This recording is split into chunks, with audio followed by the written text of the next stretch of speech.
Magpo-food trip date kami ngayon ni Mister. So, dito kami ngayon kakain sa X Blue The Buffet, dito sa Lasona, Kawasaki. Premium course ang kinuha ni Mister para sa amin.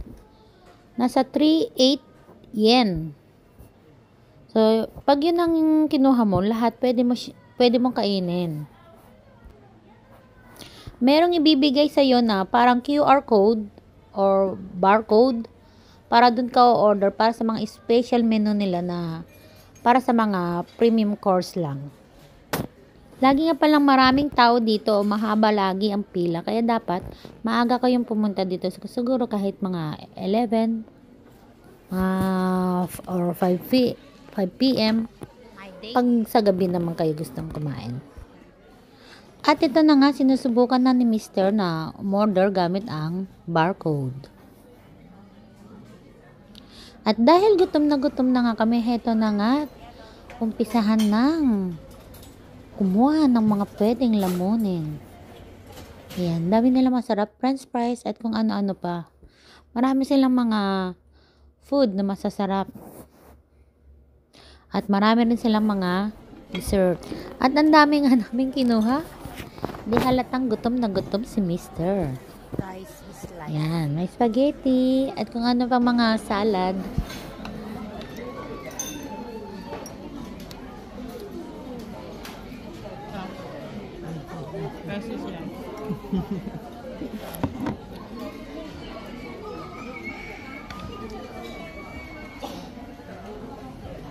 Ano ko rin? Ano, oron siya? Parang fruits. May pakola kinuha mo?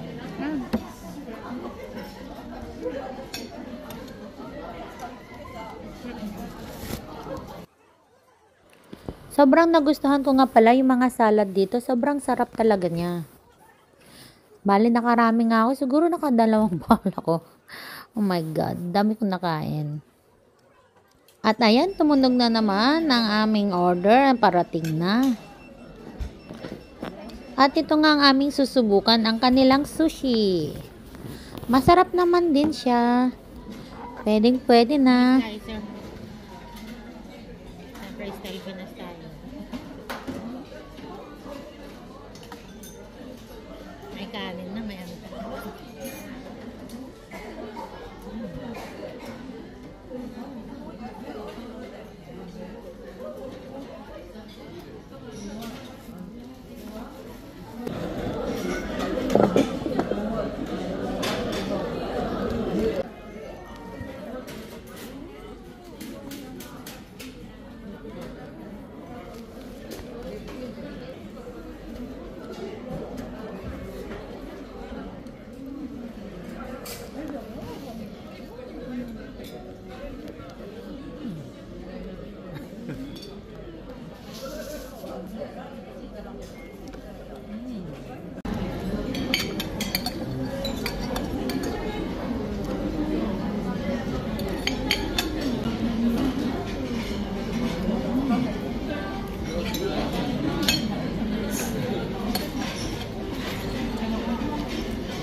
Ako na ng dala. Dami pagkain. Ito nga pala yung isang pinaka-paborito ko sa kanilang dessert, ang strawberry cake.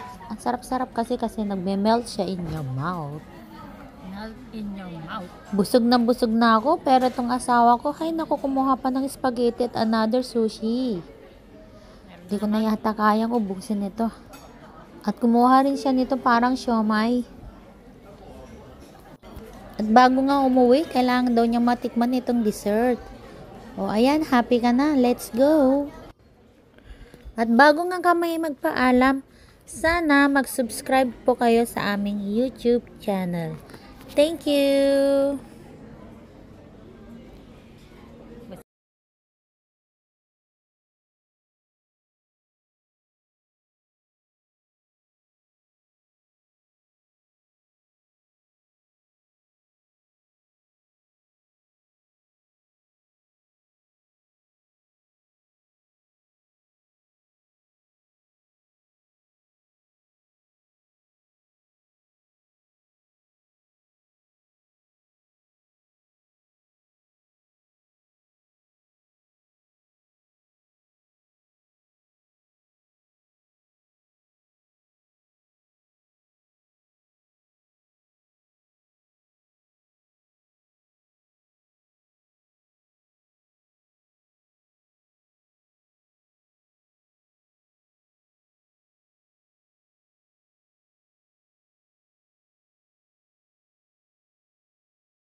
dessert muna bago kami umuwi. Ayan, kasi hindi na kaya ng amin tiyan. Busog na po kami.